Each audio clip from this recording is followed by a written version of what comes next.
عليكم ورحمة الله وبركاته وشمار كون اسمي جتة هرب الروني كأنه يروح دو جولة شمارة مدامين كانكو بالبلة هي أنا يلا تلفت أقسم بالبلة هي كتلف مكان بيكا ورجلولة قافية دو كسي وأنا أرجعي برنوني كأنه كارا وانساني والكبتاي جولا أكمل تكفر nama isin talafe dura ofirraa dhaabuun duratti amma dura illee isin barsiisee ture ofirraa dhaabuun duratti akkamiin ilaaltan isin talafame immoo lakkoofsi keessan hin talafamne biyya kamuu ta'u Itoophiyaa ta'ee Dubaay Saawudii biyyuma kamuu haa ta'u akkatti itti lakkoofsa keessan ka talafamee fi hin talafamiin akkamiin bartan isin garsiisaa jechuudha afaan bu'aa.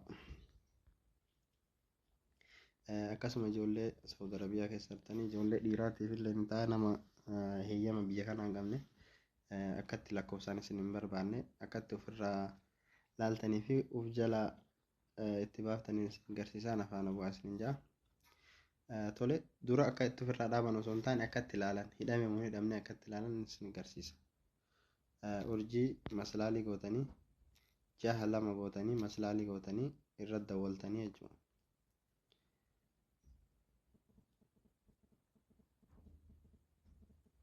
Warroonni akkana isinii fidu hin hidhamne jechuudha lakkoofsa jala kana isinii fida amma keessan hin hidhamne jechuudha warri akkana isinii fidu ittiin galina amma duuba deebiitiin isin garsiisaa shari'aa lammaffaa irratti dhiifama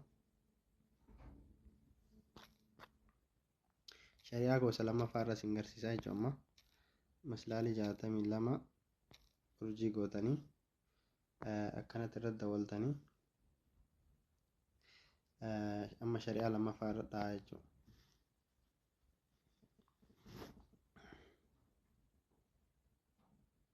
Kun akkuma argitan shari'aan kiyya lammaffaanii hidhamaadha jechuudha. Namoonni hordofaara. Eenyu akka ta'e hin barre gaafii akkanaa kun heddummaannaan cheek godhadhees yeroo seenu akkana ofirraa argee jechuudha. Akka isiniin jedhaa warri akkana isinii fidu akkatti ofirraa dhabdanii isin garsiisan afaan bu'aa. Amma namni kun na hordofaara. Eenyu akka ta'e hin barre.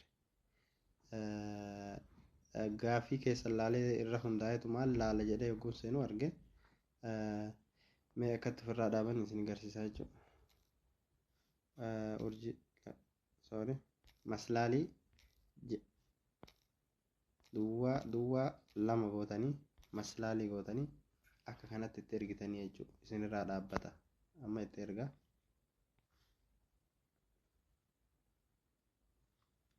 Shari'aa lammaffaa irratti tokkoffaa irratti.